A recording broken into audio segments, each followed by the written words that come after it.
बलि का पिता के दिए हुए ज्ञान उपदेश के स्मरण से संतोष तथा पहले की अज्ञानमयी स्थिति को याद करके खेद प्रकट करते हुए शुक्राचार्य का चिंतन करना, शुक्राचार्य का आना और बलि से पूजित होकर उन्हें सारभूत सिद्धांत का उपदेश देकर चला जाना। बलि मन ही मन कहने लगे, पूर्व काल में सुंदर विचार रखने वाले मेरे पूज्य पिताजी ने मुझे ऐसा उपदेश दिया था। सौभाग्य की बात है कि वो उपदेश मुझे इस समय याद आ गया। इससे मैं प्रबुद्ध हो गया हूँ।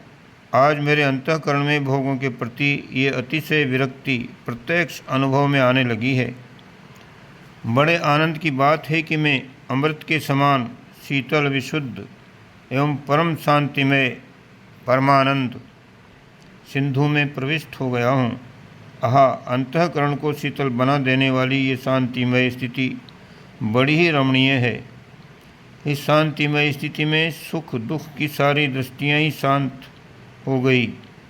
परम उपरति में स्थित हो मैं परम शांति का अनुभव कर रहा हूँ। सब ओर से निर्वाण को प्राप्त हो रहा हूँ।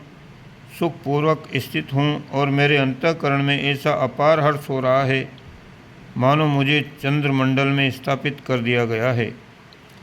समस्त वैभवों के दृष्टांतभूत महान वैभव का मैंने उपभोग किया। भोगने योग्य सारे भोगों को बिना किसी बाधा के भोग लिया और समस्त प्राणियों को पददलित कर दिया। तो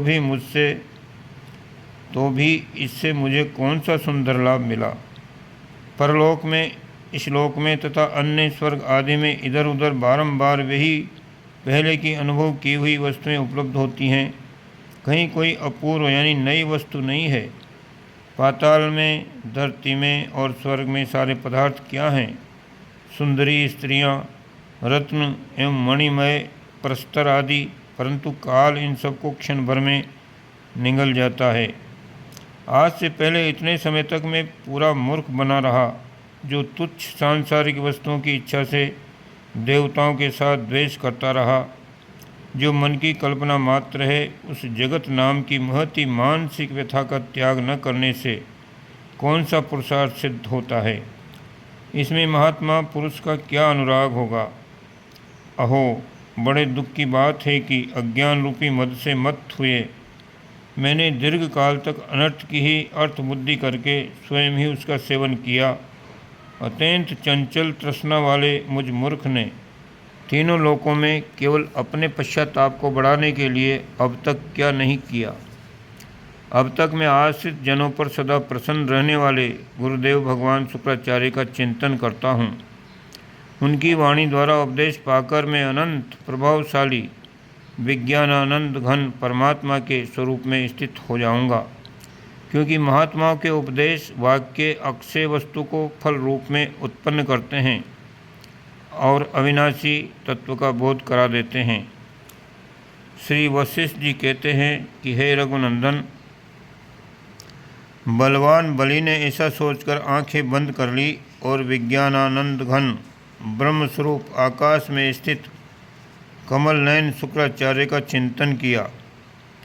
तब परमात्मा के ध्यान में नित्य तत्पर रहने वाले शुक्राचार्य ने सर्वव्यापी ब्रह्म के स्वरूप में स्थित और चित्त के द्वारा परमात्म तत्व का चिंतन करने वाले अपने शिष्य बलि के विषय में जान लिया कि वह अपने नगर में तत्व ज्ञान की इच्छा रखकर गुरु से मिलना चाहता है।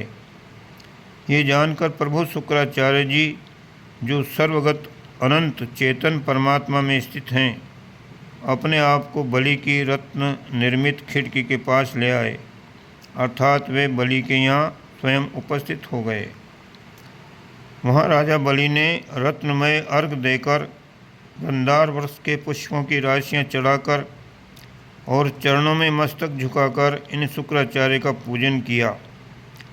जब वे रत्नमय अर्घ ग्रहण करके पूर्णतया पूजित तथा मंदार वृक्ष के फूलों द्वारा निर्मित मुकुट से विभूषित होकर बहुमूल्य आसन पर विराजमान हो गए, तब बलि ने अपने उन गुरुदेव से इस प्रकार कहा।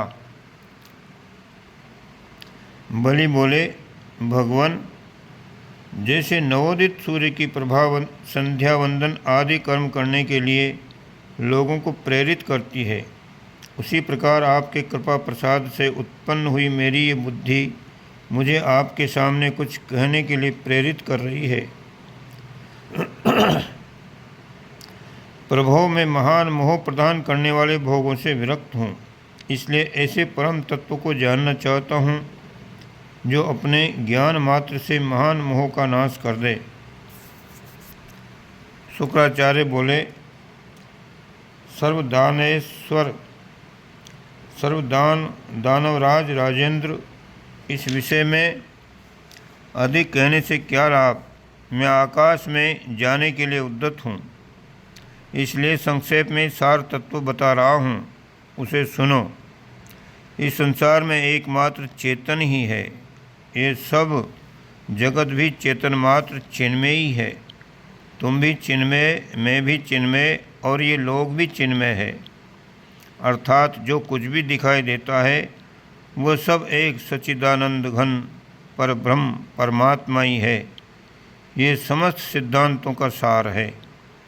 यदि तुम श्रद्धालु हो तो इस निश्चय से तुम सब कुछ प्राप्त कर सकते हो, और यदि तुम्हें श्रद्धा नहीं है तो तुम्हें दिया गया बहुत सा उपदेश भी राख में डाली गई आहुति के समान व्यर्थ है। चेतन की जो विषयाकार कल्पना है वही बंधन है, उससे छूटना ही मोक्ष कहलाता है। विषयाकार रहित चेतन ही पूर्ण ब्रह्म परमात्मा है। ये समस्त सिद्धांतों का सार है। इस सिद्धांत को ग्रहण करके यदि तुम स्वयं अखंडाकार वृत्ति से अपने द्वारा अपने आप का यथार्थ अनुभव करोगे तो अनंत परम पद स्वरूप परमात्मा को प्राप्त हो जाओगे। मैं इस समय देवलोक को जा रहा हूँ। मुझे यहीं पर सप्तऋषि मिले थे, वहाँ देवताओं के किसी कार्य के लिए मुझे रहना होगा। ऐसा कहकर शुक्राचार्य जी गृह समुदाय से भरे हुए आकाश मार्ग से चले गए। ओम शांति।